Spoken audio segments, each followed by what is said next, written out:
All right, Ed, let's get into it, man. Let's All get right, into let's do it. it. Sunday, what is the line? What is your play? What are your thoughts? Yeah, numbers right now, Seattle -5. For the Seahawks on offense, their focus is running the football. They are not elite per carry, but they are elite in staying committed to it. To date, only Baltimore has called a higher percentage of run plays than Seattle has. Now, New England's defense, they might be the best tackling team in football, and I've talked about it, the importance of Big Milton Williams. When he's played, they've kept teams under 100 yards in 10 of his 13 games. Now, the Rams shut down Seattle's run game. They averaged only 2.9 yards per carry, but they loaded up, and the good Sam Darnold showed up. Dick Hammer's grandson is the ultimate AVF quarterback in football. Dude has played great in the postseason. He also led the NFL in turnovers in the regular season. And against good teams, Jim, there is no in between with this guy. New England's defense, non-garbage time, ranks 11th in team EPA per play. Darnold has played 7 games against teams with better numbers. In 3 of those, he was elite, like best in the league, QBR stuff. In the other 4, not quite Shedeur Sanders and the 18.9 QBR ass thing, but Dylan Is that bad? DeLore Is that bad? 18.9? That's not good at all, right? Yeah.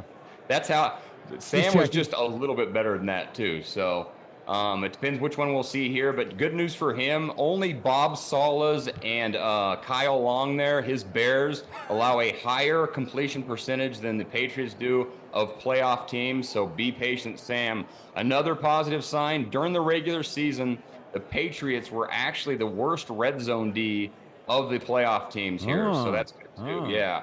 Other side of the ball, Drake May.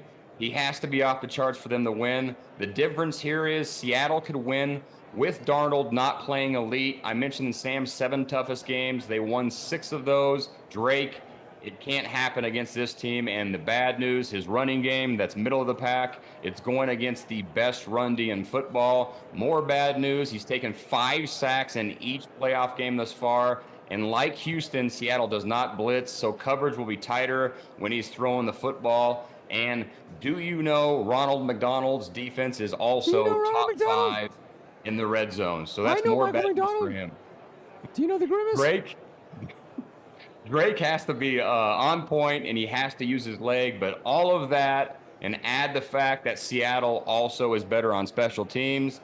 So despite betting history actually being on the Pats Super Bowl underdog side here, you know, like the underdog going 15-7 over the last 22 Super Bowls, having a 5-game ATS winning streak, and being 13-4 in the last 17 games with a spread of 3 or more points.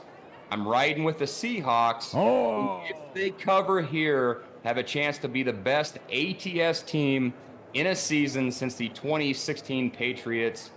Seattle -5. Wow, dude. I got to be honest. I like to try and guess where you'll go before you actually go there. And I kind of feel like I know you pretty well. Like you kind of feel like you know me pretty well. I kind of felt like you were going to take those points. I kind of felt like you would see value in that. Like the argument that, all right, Seattle's a better team. They're a more complete team, probably in all 3 phases, but 5 points, man. 5 points for a very hungry team. I thought that'd be very attractive to you, Head. I thought you were going that way. I struggled with this actually, but I mean, dude, Sam, if he doesn't show up, it's danger zone for him without a doubt. But again, like I said, they still he hasn't turned it over he in the doesn't play postseason. great. Yeah. You're right. Exactly. Yeah. I think you're right. I think Drake May has to play his best game for them to win, and you're right. Yep. And Sam does not have to play his best game to win. He just can't play his worst game for them, and then they should be fine. Look, my thing is, it always scares me when virtually everybody is going one way, and that's the way that I want to go. That scares me. My system is not as elaborate as your system, but part of my system is if the sheep are all going off the cliff, then I'm going to go the other way, except today I am sheep. But sometimes there's a reason why the sheep are all going one way, right?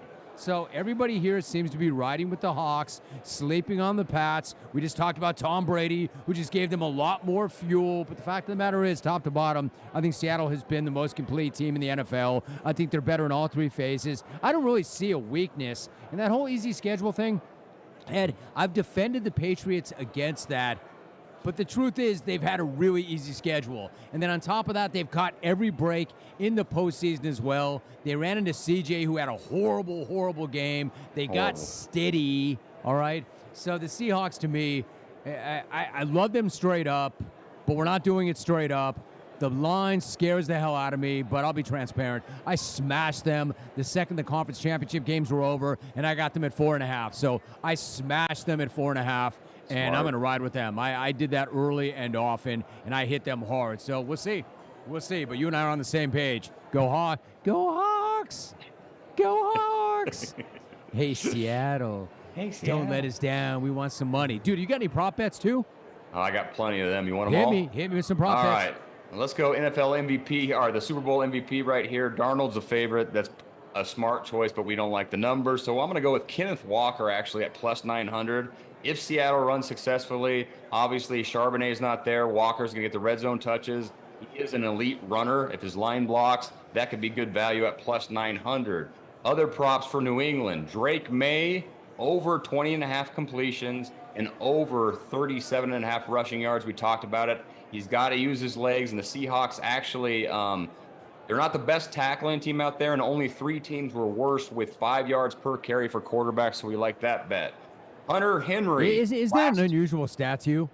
When you think about that Seattle defense and the way they swarm and the way they pressure, that they don't wrap up better? Yeah, it is a little bit, but then when I think about their linebackers, I think they're good but not elite across the board, right? So maybe that's part of the helpful thing, or part of it too as well. Yeah. Keep it rolling, dude. What else you got? Okay. Hunter Henry, last 2 games, 17 yards total, but I'm going to go with him at plus 170 for a touchdown. I think he's third. This is kind of surprising when you look at it.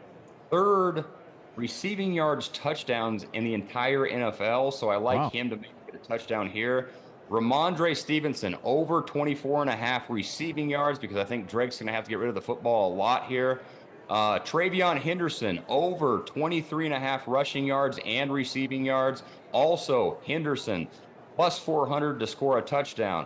On the Seattle side, I'm going to go Sam Darnold, longest completion, under 35.5 yards here. I know he does throw it downfield quite a bit, but I don't think he's going to get over that mark. Cooper Kupp also. Dude, you ain't playing. You ain't playing, Head. I'm not playing, man. I got a bunch of these things. We're going all in. Are you hitting all these? Are you actually hitting all these? I hit them today. Yes. Let's go. We got a couple more here for you, too. Cooper Kupp, I think he's going to get the ball quite a bit, especially if they get behind, over 2.5 receptions. JSN, we're going to go under 92.5 receiving yards. On the defensive side of the football, sacks. DeMarcus Lawrence, yes, a Cowboy might win a Super Bowl, but obviously he's got to go to Seattle. We're going to go over 0.5 for him. Also, Milton Williams, I think he's going to create havoc inside the offensive line for Seattle, over 0.5. And then one long shot, Jim, Reek Woolen. Let's say he gets an interception at plus 800 the game. And we're throwing that one out there, too. So there's probably about... Oh, I think he's getting penalized. We got to get some. We got to get Reek in there somehow. We got to get Reek in there somehow. Dude, so how many? Were there 20? How many did you do? I'd say about 11 or 12 there for you, something there. All right, so I'm going to round up to 20. All right, since you gave me 20 prop bets, I'm going to give you one more bet, one more thought. All right. Okay. Yep. Seahawks minus 4.5. Yes, That's all I got. I like that number better than mine. I cannot believe what you just unloaded. Talk about emptying the clip.